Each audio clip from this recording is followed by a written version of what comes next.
You can make your own custom VRChat avatar and use it in-game today without needing any experience in Blender or 3D modeling. And in this video, you will find out how. I'm pretty sure you've been on YouTube before looking for tutorials on how to do your own avatar. And if you did that, most of the time you will come across a video telling you that you're supposed to get Blender and get assets and put them together to make your own avatar this way. That is called kit bashing, just getting assets that are pre-created by other people and kind of slapping them together. And while yes, that does work, and it is a lot easier than 3D modeling everything yourself from scratch, I think it still is the exact wrong thing for an absolute beginner to try to do. Let me explain. It takes many different skills that all come together in the end to create one final avatar in VRChat. Imagine it's kind of like building a bridge over a large chasm where every single board on that bridge is a new skill that you need to learn to get to the other side, where your avatar is, I guess. There's skills like 3D modeling, texturing, rigging, Unity-specific things like setting up a material, or VRChat SDK-specific things like setting up an avatar descriptor and finally uploading the avatar itself, just to name a few. If you were to make all of these boards yourself from scratch and start all the way in the beginning with, say, 3D modeling, you will need to learn an insane amount of skills, and it will take an excessive amount of time for you to actually end up with your finished avatar.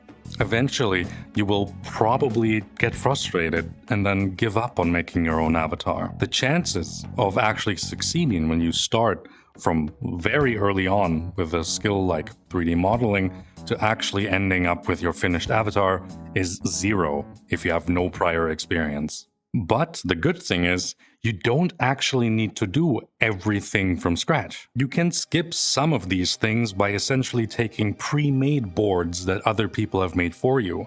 And this is kind of also where kit bashing comes in, right? Instead of needing to 3D model everything yourself, you take an asset that has already been made and you can skip the first couple of boards in your bridge that way. Some other skills, on the other hand, are 100% required to be done by you, like uploading the avatar yourself. The thing about kit bashing, though, is that it still starts very early on that bridge.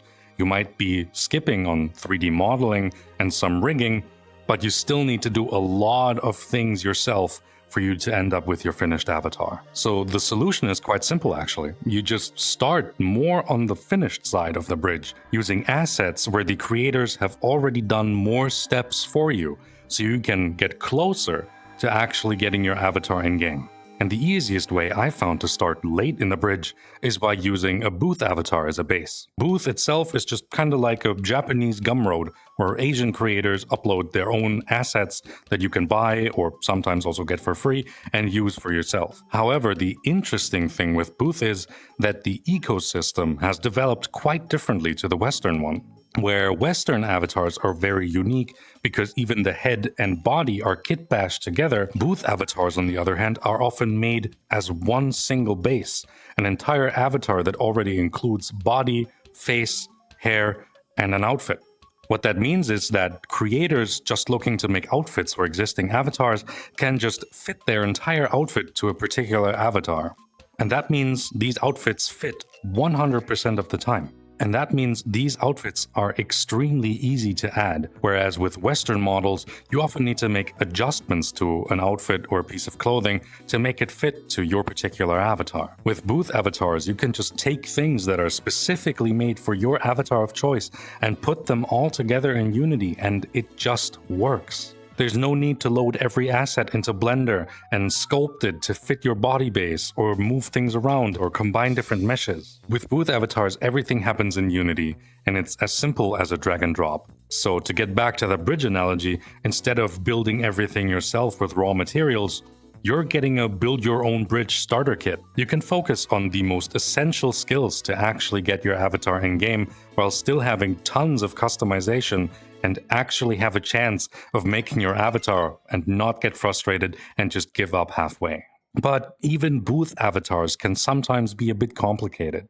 Some bases are a little easier to use than others, and there's also a language barrier that you need to overcome since a lot of things are just available in Japanese. The best way to get started with making your own avatars is to get personal help from someone who already knows what they're doing. And I help beginner avatar creators like you make their own custom booth avatars in my avatar workshop. There we can sit down one-on-one and I can take you by the hand to show you exactly step by step what you need to do to get your avatar in-game. Click the link in the description below to sign up and find out more information about the avatar workshop. And in the meantime, why not check out this video right here that YouTube thinks you will want to watch next.